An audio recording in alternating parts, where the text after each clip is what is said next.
Let's get into our passage. Turn to Luke chapter 16.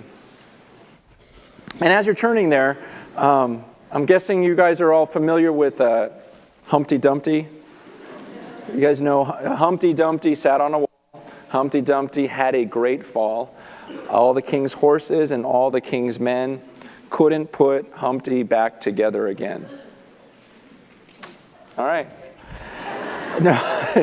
Now, as you think about that nursery rhyme, I got a couple of questions. One, what exactly was Humpty Dumpty in your mind? An egg? Just an egg? Egg with legs? Okay. Yeah, was he a person? Like he had personality and other eggs liked him. Okay. Okay, so he's like this egg person. And when he fell over, okay, and whatever happened, what came out? Did the yolk start spilling? I mean, think these things through. And then when they tried to put him back together again, how were they trying? What do you picture in mind as to how those people were trying to put him back together again? Yeah, he was all cracked. You know a lot about him.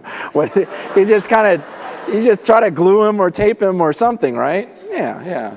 And then maybe spray paint him afterwards so you can't see all the blemishes. But here's the most important question, I think. What were the horses doing? Okay, because according to the rhyme, all the king's horses and all the king's men try to put him back together. I mean, your head, just try to picture, okay, what would the horses be doing to help put together this Eggman? Okay, I'm saying this, there's a reason behind this. The point is okay, I think I'm overanalyzing Humpty Dumpty, right? Okay, it was just meant to be a rhyme, okay? Wall and fall rhymed, and so we just made this egg thing. We had to put the horses in there just for the timing of the, of the sentence. That's just all it is. It's just a silly little nursery rhyme, and if you look too deeply into it, you miss the point. Okay, in Luke chapter 16, we have a parable, okay? Understand with a parable is a story. A parable is a story. It's told for the sake of analogy. Jesus would do this often. He would tell a story that was very simple. A simple story with a simple meaning. And the whole point of that meaning is it would help you relate to a deeper spiritual truth. Now, the problem comes when we take parables and try to read too much into them. And we want to know every single detail when that wasn't the point of it. Any analogy taken too far is going to break down, right? Because no two things on earth are exactly alike. And so the whole idea of a parable is you go, okay, what was this story? What's the general meaning? What's the simple meaning, the obvious truth of this parable? And Jesus explains the meaning and the point he was trying to make. Now, if we take Luke 16 and we start trying to figure out every single detail to this parable or any other parable, we're going to drive ourselves crazy because that is not the point.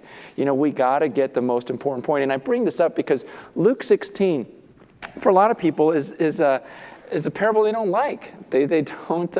They just say it's too difficult to interpret. In fact, I talked to a couple pastors this week because I was going to preach this weekend, and I asked them. I said, "Hey, what do you do with Luke chapter 16?"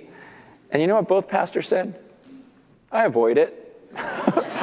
Because there's just too many issues, too much this or that, and yet the truth is I really like this passage. Okay, the more I studied this passage this week, the more I just love this passage. I mean, it is a great, great story that Jesus tells with such an important meaning. I mean, it's fast becoming one of my favorite passages. I mean, I like it that much. It's a great story. Okay, here, Luke chapter 16, read along with me. Jesus tells his disciples, there was a rich man whose manager was accused of wasting his possessions. So he called him in and asked him, "What is this I hear about you? Give an account of your management, because you cannot be my manager any longer." The manager said to himself, "What should I do now? My master is taking away my job. I'm not strong enough to dig. I'm ashamed to beg. I know what I'll do, so that when I lose my job here, people will welcome me into their houses." So he called in each of his master's debtors. And he asked the first, 'How much do you owe my master?' 800 gallons of olive oil," he replied. The manager told him, "Take your bill, sit down quickly, and make it 400. Then he asked the second, "How much do you owe?" 1,000 bushels of wheat," he replied. He told him, "Take your bill and make it 800. The master commended the dishonest manager because he had acted shrewdly. For the people of this world are more shrewd in dealing with their own kind than are the people of the light. I tell you, use worldly wealth to gain friends for yourself, so that when it is gone, you'll be welcomed into eternal dwellings." Okay, it's really a simple story. Okay, did you get the gist of the story? You have a really rich guy. He had a rich guy, and he has this manager. You know, that's what rich people have. They got managers to do all the work. And so he gets this manager who's going to manage all his money, all his assets, all this and that. And he finds out that this manager isn't doing a good job, so he's going to fire him. The manager catches wind of this and just thinks to himself, "I'm going to be fired." And he thinks, "What am I going to do? I didn't think about this. What am I going to do?" He goes, I don't want to go back to manual labor. He says, "I'm not strong enough to dig." He goes, "I'm ashamed. I don't want to go out begging and asking for money to stay alive." So then it says, he goes, "I know what I'll do." And actually that phrase in the Greek, it's the whole idea of it's almost like a light came on. It's like, "Oh, this is what I'll do. I got it." And he starts calling in people who owe his master money or possessions, whatever it is. He calls the first guy in. He goes, "Hey, how much do you owe my master?" And he goes, "I owe him 800 gallons of olive oil." He goes, "Okay, this is what I'm going to do. Cut that in half. Look, I'll sign off. You only owe 400 now." And the guy's going, "No way. You can just cut." "Yeah, I did it." Probably hugs him. He goes away. Next guy, "How much you owe?" 1,000 bushels of wheat. He goes, "Cut it. Make it 800. The guy's going, "Are you serious? 800? Okay, all right. Let me sign off. Okay, good. And he does this because he's thinking, okay, now these guys owe me. So once I get fired, I'll just go to them. This guy, I'm set up. I'll get some kickback here for what I just did for them. And so then the master finds out about this, and he actually commends the guy and goes, "That was actually really smart. That was really wise of you. You knew you were going to lose your job, and so you set yourself up, didn't you? And you let these people have a break on what they owed me." And he goes, "I got to hand it to you. That was very shrewd." And actually, that word shrewd is not a bad word. Okay, you got to understand that because that's where some of this confusion comes in. In fact, it's the exact same word that Jesus uses when he tells his disciples, "I want you to be as shrewd as serpents, yet as harmless as doves." Some Bibles say as wise as serpents and as harmless as doves. We're called to be wise. We're called to be shrewd. We're called to use our God-given wisdom and cleverness and intelligence to do the things that we do.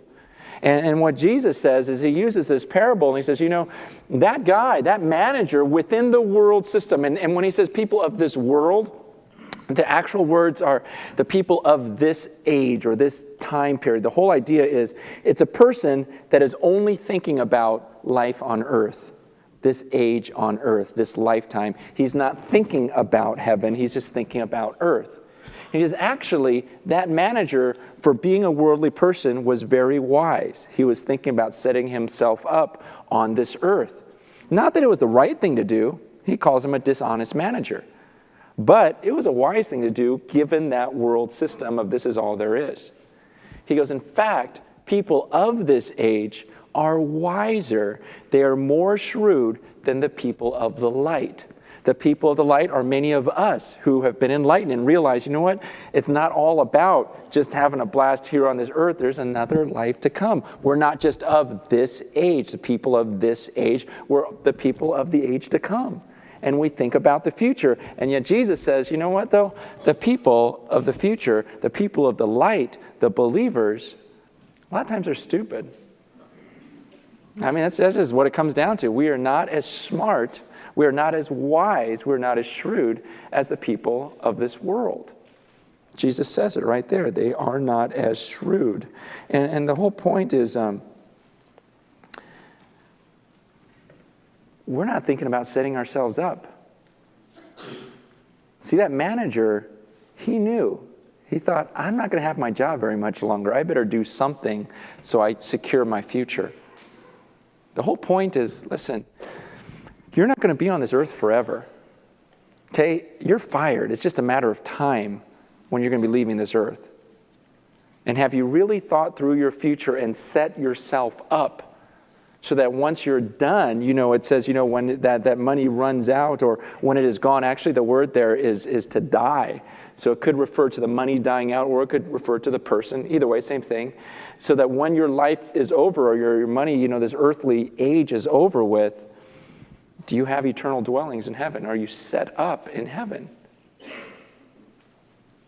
So see, the idea is you've got this guy who knows, man, I don't have a lot of time. And it's almost like a state of panic. There's urgency. He's going, man, I got to do something, or my future is dust. And he's saying that's the mentality that if people of the light had the same wisdom, they would be thinking, I don't know if I'm going to be alive on earth tomorrow. My job on earth could be done today. And have I stocked away enough? And have I used, the Bible says there, to use your worldly possessions. Use your worldly possessions to make friends for yourself so that you're set up in heaven. This whole idea is just like that manager used whatever power, and resources he had while he had that job. He used it to set himself up for his life after his job. He's in the same way we should use whatever power, whatever worldly wisdom, this worthless, he calls it, the literal word is unrighteous mammon. There's just this unrighteous money stuff that's of this world. He goes, use that to set yourself up so that you are welcomed with eternal dwellings. That's the point of the parable. And when's the last time you acted like that manager, realizing, I don't have forever here. My job's just about done. I better get ready for the next life. I better start setting myself up there and using my power, using my resources so that I'll be set up in the next life. And Jesus clarifies this even more in the next verse, verse 10. He says, whoever can be trusted with very little can also be trusted with much. And whoever is dishonest with very little will also be dishonest with much. So if you have not been trustworthy in handling worldly wealth, who will trust you with true riches? And if you have not been trustworthy with someone else's property, who will give you property of your own? Okay, this is so important, you guys. Okay, these three verses, this is really summarizing what Jesus is trying to teach in this parable. And you got to get this. Okay, you have to. I've been praying all week that everyone that listens to this message this weekend will understand these verses. Okay, it's imperative. He is saying that the first is very obvious. Verse 10, he says, whoever can be trusted with little can also be trusted with much, right? It's like when you work a job. If you're working a job, and your boss sees, oh, you're doing a good job in that lesser position, then he may be apt to bring you to a better position, right? He trusted you with a little, and he's like, oh, he's trustworthy. He did a good job. I'm going to move him up. But what if that guy's not doing a good job? What if you're not doing a good job in that position? Is he really going to move you up? No, because you can't even handle the little things. How am I going to give you more? Okay, anyone who's ever been a manager or a leader of other people, you do the same thing. You go, man, how's that guy doing in his position? If someone excels, doing a great job, it's like, let's move him up. We could use him in this position. It's just a simple fact of life that Jesus is saying. If I can trust someone with a little, then I'll trust him with more. But if he's dishonest with a little, if he's not doing good with the very little, and key word, very little, then he's not going to do good with a lot. And he says, so if you haven't been trustworthy handling worldly wealth, see, the worldly wealth is the very little that he's talking about. He says, then who will trust you with true riches? Okay, very important there. He contrasts worldly wealth. That's all the things in the world. Every commercial you see, everything you see, as you walk outside, all this stuff that people long for, he compares that with the very little. And he says, if you can't even handle money, how am I going to trust you with true riches? Do you really look at the things of this world as very little? Oh, gosh, just a little car. It's just a little house. It's just a little $1 million. Just a little lottery. I mean, do you really look at earthly things? God says, in comparison to true riches in heaven, there's a big difference there. Not to change the subject, but how many of you like Krispy Kreme donuts? Okay, all right. I mean, some people are like crazy about them. Okay, the majority of you like them. Okay, what I have under my sheet here is I have some Krispy Kreme donuts and a microwave, because they're only really, I think the only thing that makes them really good is when they're warm. And so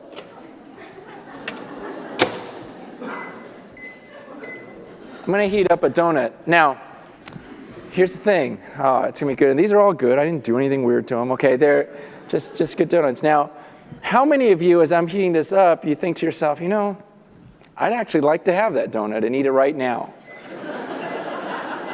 Okay, all right, a few of you. Okay, and then here's another question for you. I'm going to use another 5 seconds. I want it perfect, where it's just like, it's a little bit too hot to eat, but it's just perfect. Anyways, you know what I'm talking about. Okay, here it is. Now, how many of you say, I would want that donut so much that I'd be willing to even walk up onto the stage in front of everyone and take it? Who would be willing to do that? Is that it? Seriously, who would walk up here and take my donut? You would do that? All right, come on up. Let me just go around and...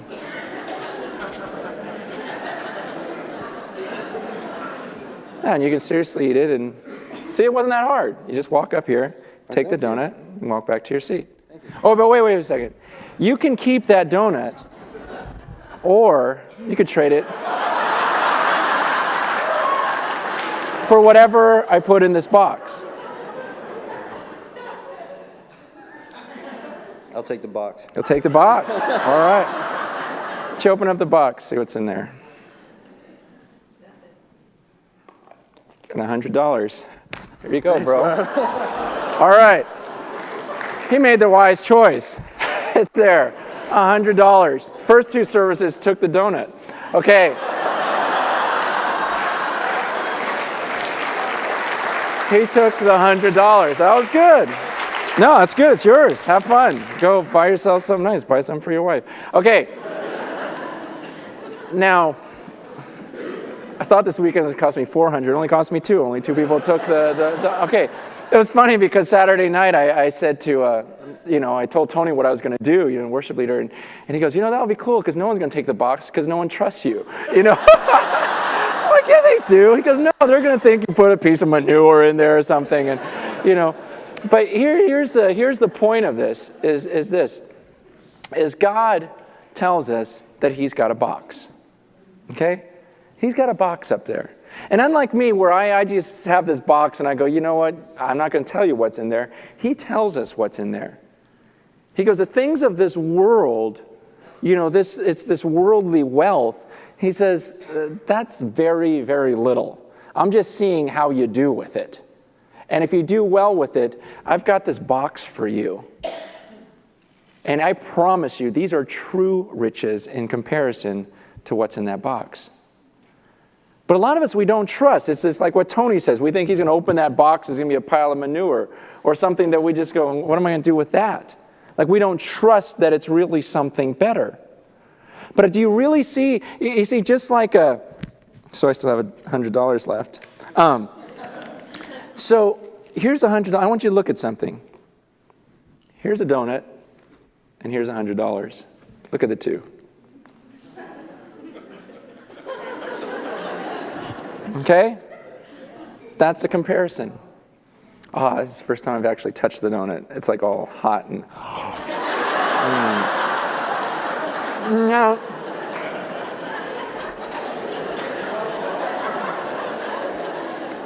I've been looking at them for 4 services, so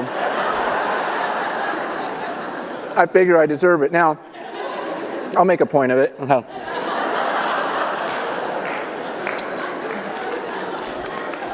Now,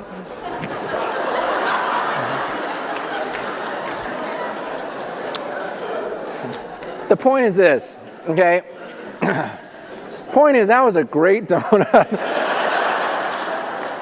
But for the rest of the day, if, like the people that chose the donut at the other services, they ate it, they sat in their seat, they ate it, and the rest of the day they're going, oh, why did I do that? And I just really believe that's what so many people are going to do. That donut's right in your face. You got all this stuff on this earth that looks so good. I mean, it really does. I mean, it's so tempting. It's right there in your face, but then, for all of eternity, just like the people who took the donut, like last night and this morning, the rest of the day they're thinking, gosh, that was dumb. Man, that was dumb. And for the rest of the week, they're thinking, that was really dumb. And the whole idea is I believe that's what heaven's going to be like. As people will look back on their life on earth and go, that was dumb. That was so dumb. It was just there in their face. Everyone made it look so good. All that stuff looked so great. I could have just given it to the kingdom. And think of what I would have had up here. Think of what I would have had. This is like those people who ate the donut and go, well, can I trade you now? You just ate it. You know what? How you want to trade back? I mean, it's too late. And that's what heaven's going to be filled with is people who go, oh, why did I do that? Can I do something now? No, it's too late. I gave you a little task there on the earth. Gave you a little bit of money, a few $1,000s a year. Just want to see what you would do with it. You spent it all on yourself. It didn't do any good for the earth. And now you're expecting me to entrust you with true riches? He goes, who's going to do that? Because this is very important that you get this. And I really want everyone in this room to get this point because, okay, see how I'm talking to you right now? Looking you in the face, when we got this relationship, some of you, I know you better than others, but 100 years from now, those of you who are believers, we're still going to have a relationship. I'll still be looking at you like this. Isn't that weird? Isn't that a weird thought that 500 years from now, we'll still be together for those of us who believe? Get used to me, okay? I mean, think about that. I don't think about that a whole lot, but what an amazing thought. We're going to spend eternity together.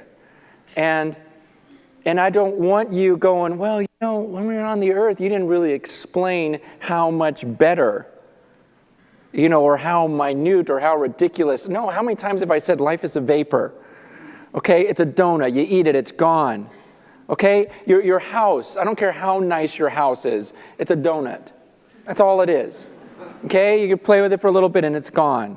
Okay, and you go, oh, no, but mine's really nice. Okay, you got a donut with sprinkles. You guys, really, that really is what it boils down to. And seriously, I don't want you looking at me 100 years from now going, well, you didn't tell me it was that big. It's that big of a gap. The things of this earth, as we talk about it then, we're going to say, that was so stupid. That was so dumb. I just got so into the things of the world. I'm saying, let it go. I'm telling you now. Okay? And so later on, well, I'll go, see? We were right.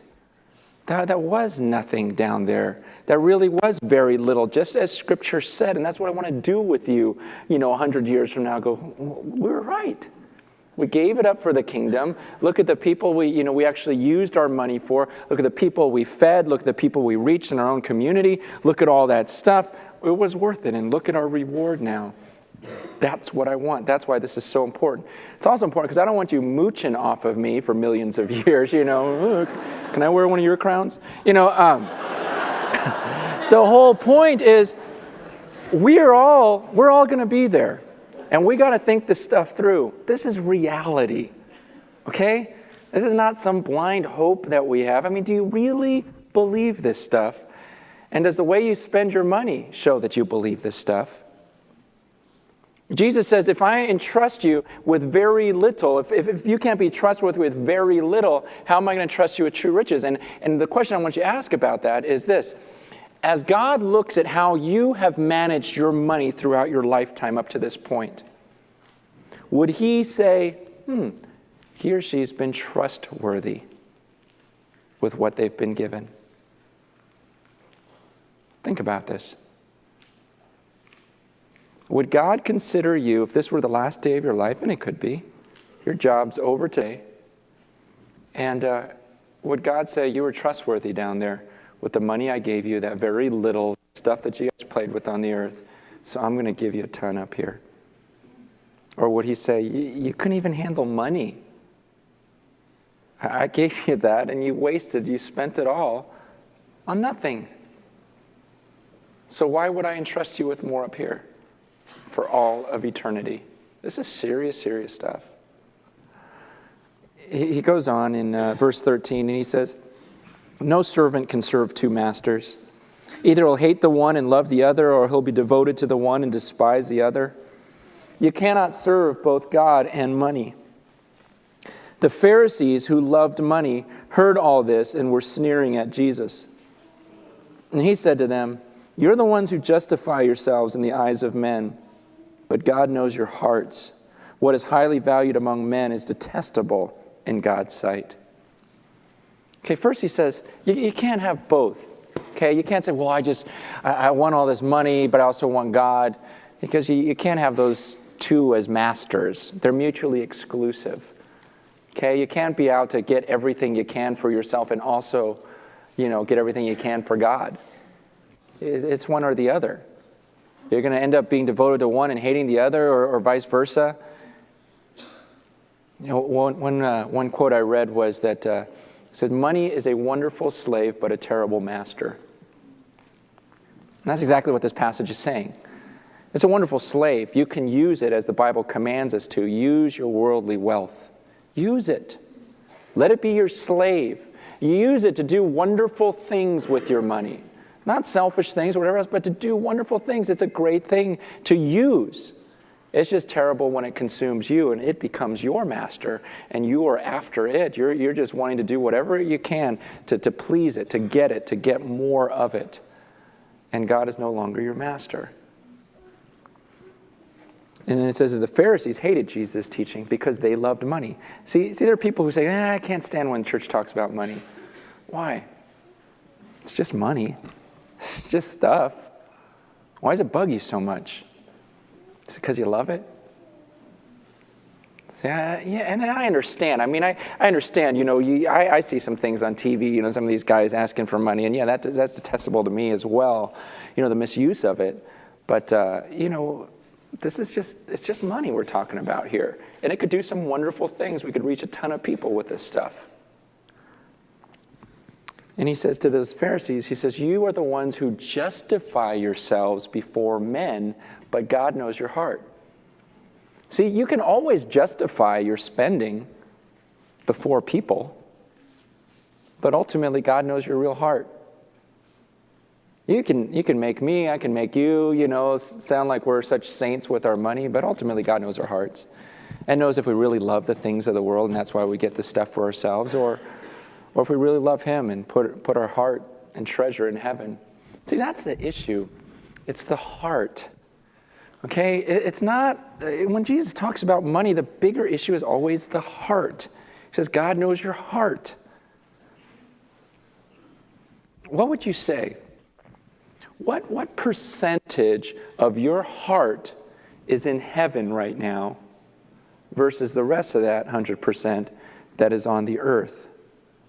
When you think of your mind, and your focus, your direction, and the things you're pursuing, how much of that is about heavenly things and how much of it is about things on earth? What do you focus on the majority of the time? Would you say, I'm 10%, focused on my home in heaven and 90% focused on things of the earth? Or I'm 80%, I'm almost always thinking about the future life. I'm a person of the light. I'm thinking about the future, about heaven. And only about 20% of the time am I thinking about earthly things in my earthly home. Give yourself a percentage right now in your own mind. What percentage of your heart is in heaven? God knows.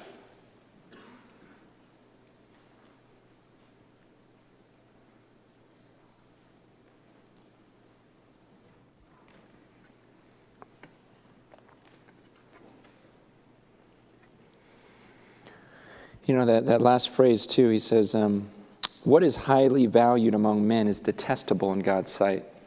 The things that people value, you know, that they highly value. God says, you know, that's sick in my eyes. I was watching, I caught the tail end of a show this week. You ever seen that show with Donald Trump? Okay, it's called The Apprentice. How many of you guys have seen that? Okay, all right, a lot of you.